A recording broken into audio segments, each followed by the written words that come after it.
Ang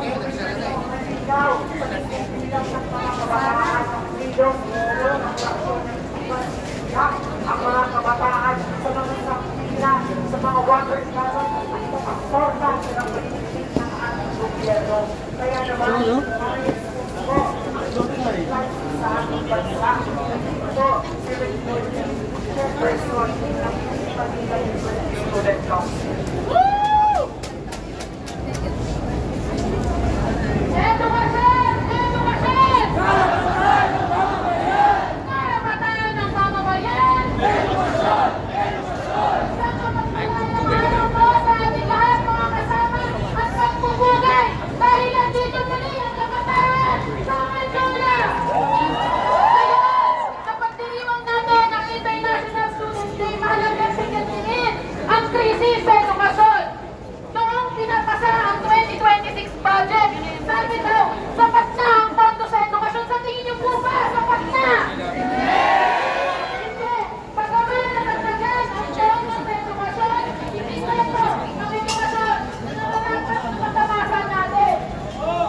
Kita natin ito araw-araw sa mga pasilidad na ginagalawan natin.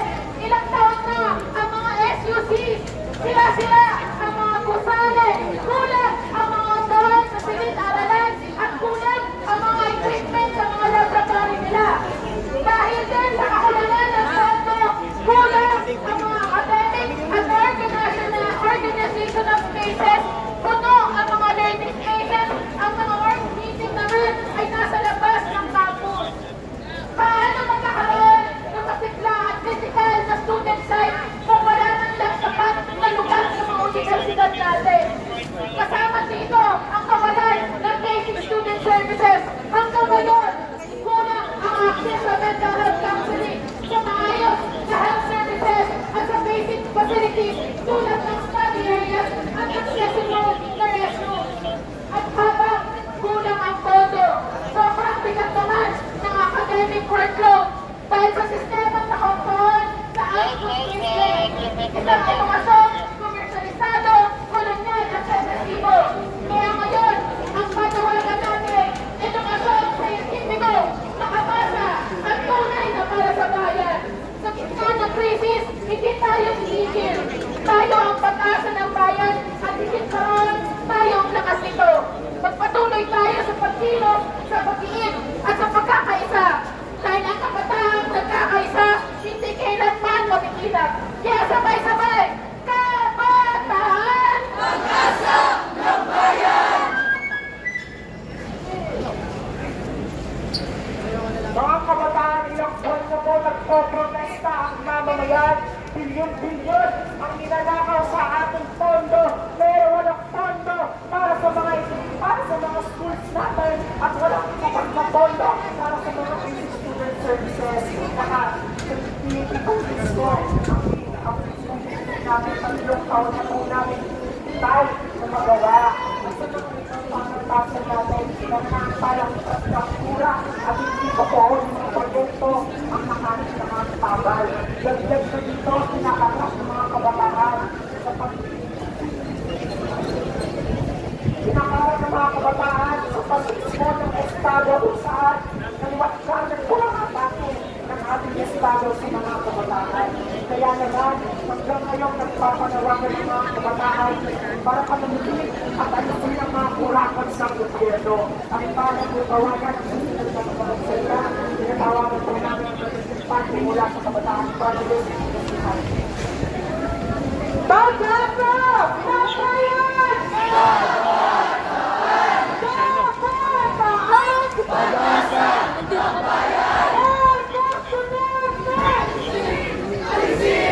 Pasa na lang ako mamaya ng protest. Marcos Duterte! Ngayong araw, pinagunitan natin ang National Student Day kung saan nagtipon-tipon ang mga kabataan at sinirehistro ang panawagan ng pambayanang Pilipino sa harap ng Mindoro. Katong mga nakalakyan, kitang-kita natin na ang pangga at nasa frontline na nangingi at nangingi ng hustika dahil tuloy-tuloy sa korupsyon ng gobyerno ay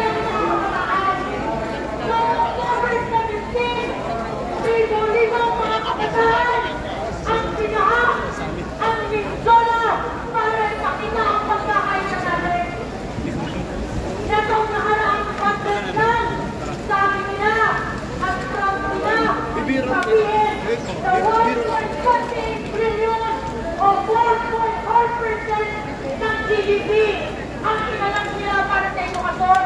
Tama ba yun yun? Tama ba yun ang mga kabataan? Ang 1.28 billion yun.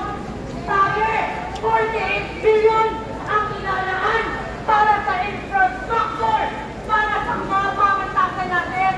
Pero anong nangyayari sa ating mga state universities at colleges? Wala. Kulang ang mga upuan. Walang maayos na fasilidad. Ang Pilipinas bilang isang lugar kung saan laging nakakatabakan ng bagyo. Ang ating mga paaralan ay isang palaging naaapektuhan.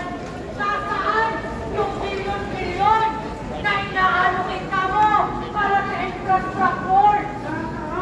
Bibilan ka ba ng mga kabataan? Kaya nga, itong mga nakarapuan, kinakuha na ba? Hanggang ngayon, wala pa rin napapakulong.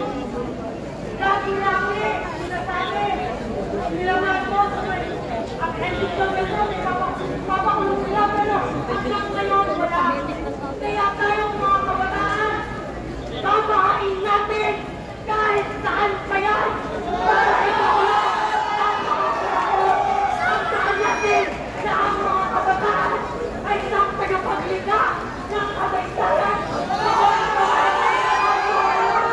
Gagawin natin yan hanggang mapagante at mapahig sinabagot ang Duterte.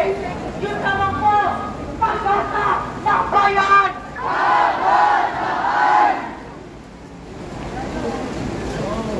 Kabataan! Hanggang ngayon wala pang napapanagot ng mga kurakot sa gobyerno, no? Masaya ba naman ng mga kabataan? Hanggang ngayon nagsihintay ang mga kabataan na managot ang mga kurakot sa gobyerno. At sa mismong pamantasan namin, ibiligtas ang mga kabataan.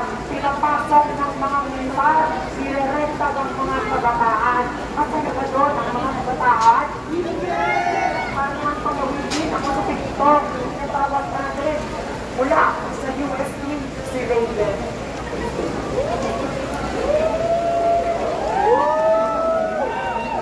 Mga kasama, pakinggan niyo ang aking sasabihin. Mayaman ang Pilipinas pero nagsisirap ang bayan.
student leaders namin na pagpasok sa mga universidad natin, malinaw na nag-iisip ba ang mismong gobyerno natin. Kaya naman sa susunod, tatanungin ko sa mga kabataan, sino nga ba ang tunay na terorista? Walang iba, di ba? Kundi si Pastor Junior at ang UN, di ba? Na mismo, pinakabakan ng karapatan sa mga indigenous people at mismo mga kabataan at mamamayan. At para sa pasunod na nakapagsalita mula sa kasino yun ang National Spokesperson na Ryan Garcia.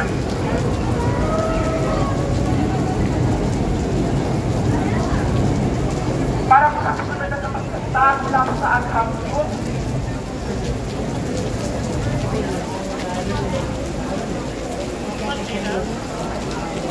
sigaw ng kapatahan! Sagipin ng kalikasan! Sa pa mga kabataan! Sigaw ng kapatahan! Sagipin ng kalikasan! Sagipin ng kalikasan! Sigaw ng kapatahan! Pero ito na naman mga kabataan, mga kasama, inuulan na naman tayo. Ganyan na ang naging klima ng ating bansa. Unpredictable, maraas. Tulad lang din ang klima ng ating politika na sistema sa ating lipunan.